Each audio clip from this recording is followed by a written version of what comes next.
کرو, محبت کا معاملہ کرو, ولیوں کے پاس آتے جاتے رہو, ایمان پہ خاتمہ نصیب ہوتا ہے. بول کے کیا ایک واقعہ سناتا ہوں, بس کر دیتا ہوں میری بات. حضرت فرماتے ہیں, حضرت سیدی امام فخر الدین رازی رحمت اللہ علیہ جو بڑے قرآن کے مفسر ہیں, آپ کے زمانے میں ایک بہت بڑے ولی تھے سیدی پیر نجم الدین کبرا رضی اللہ عنہ. ان کے پاس مرید بننے گئے تو حضرت کیا کرے, سینے پہ نظر ڈالے, کانوں میں سے دھواں جانے لگا. وہ ایک خاص علم سیکھے تھے, وہ خاص علم چلے جا رہا تھا.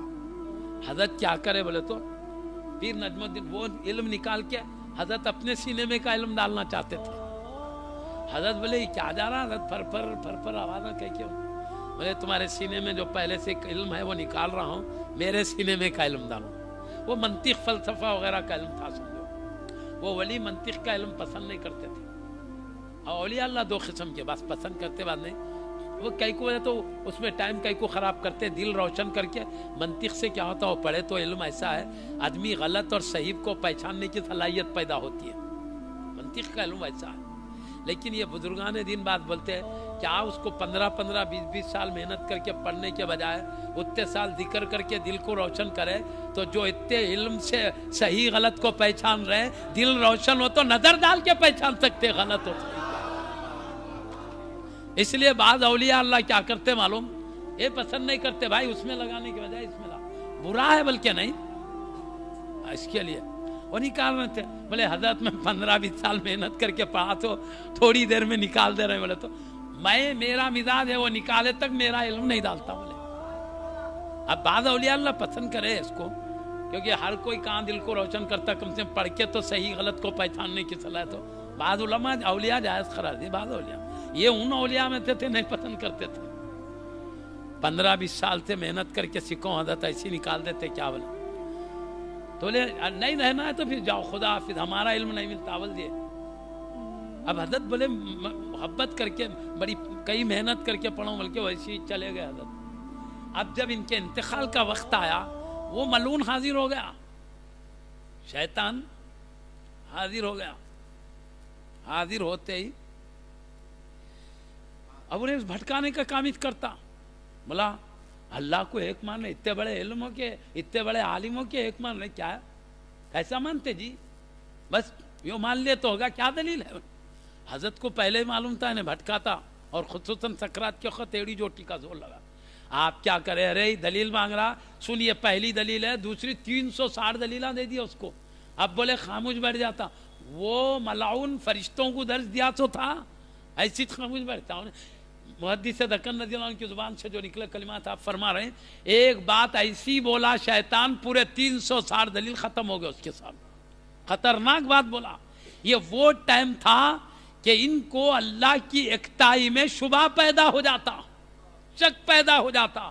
ایسے نازک وقت میں سیدی پیر نجم الدین کبرا رضی اللہ عنہ وضو بناتے بیٹھے تھے. ان کے نظروں کے سامنے یہ منظر کھل گیا کہ ملک الموت علیہ السلام امام فخر الدین رازی رحمت اللہ علیہ کی روح لینے آئے ہیں, اور شیطان ان سے دلائل پوچھ رہا اللہ کے ایک ہونے کی. یہ 360 دلیل دے دیے ہیں, ایک بات ایسی بولا ہے کہ پورے دلائل ختم ہو گئے. اب یہ شک کا ٹائم آ گیا ہے, کہیں اللہ کے بارے میں ایک ہونے میں شک کریں, اسی حالت میں موت ہو تو کفر پہ ہوگی. اس لیے اب ٹائم زیادہ دلائل دینے کا نہیں تھا, آپ نے یہیں سے آواز دی.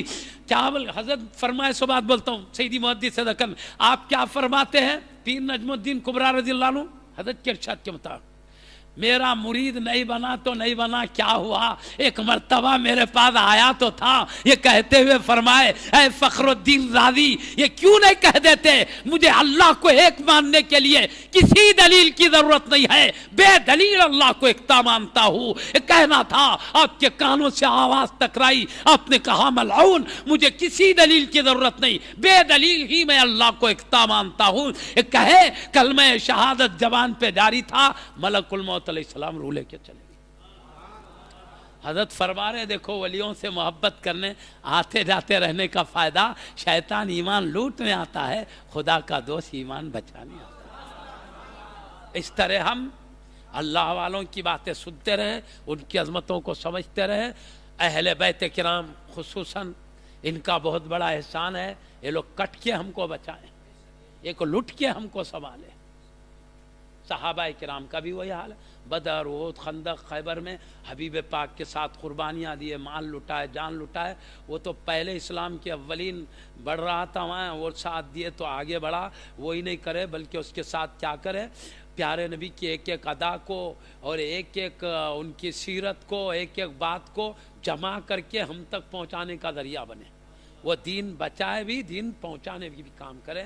ان حسرہ اہل بیت کرام اور صحابہ اعظام کا بہت بڑا احسان ہے، اللہ نے ان کو ڈائریکٹ ہم تک پہنچنے کا ذریعہ بنایا ہے۔ معزز سامعین کرام، ان کی عظمتوں اداؤں کو لے، ان کے طریقوں کو لے کے چلو، انشاءاللہ تعالی آنے والی زندگی کی ساری بہاریں ہمارے، دنیا امتحان کی جگہ، یہاں ذرا سنبھل کے رہنا، ذرا بھی لغزش ہوئی، آخرت تباہ ہوئی تو بعد میں کوئی بچانے والا نہیں ملے گا، اس وقت پچھتانے سے کام نہیں چلے گا۔ میں صرف ایک جذبے کے ساتھ کہتا ہوں، اپنے آپ کو سنبھال کر چلو، خصوصاً اللہ کے دوستوں کے بارے میں کچھ نہیں تو زبان روکو بس ہے، وہاں پر زبان ہلانا، قلم چلانا، ذہن کو جنبش دینا، ان کے خلاف میں اپنے آپ کو تباہی کی طرف جانا ہے۔ اپنے آپ کو سنبھال کر چلو، ان اہل بیت کرام کی عظمت و محبت ہمارے لیے کامیابی کا ذریعہ ہے۔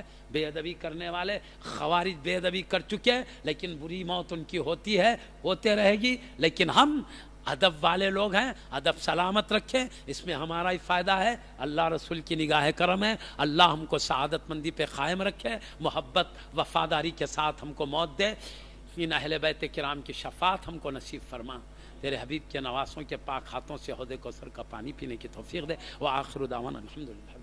آپ تمام حضرات سے گزارش کی جاتی ہے کہ ہمارے چینل اسلام SMU 9346 کو سبسکرائب کریں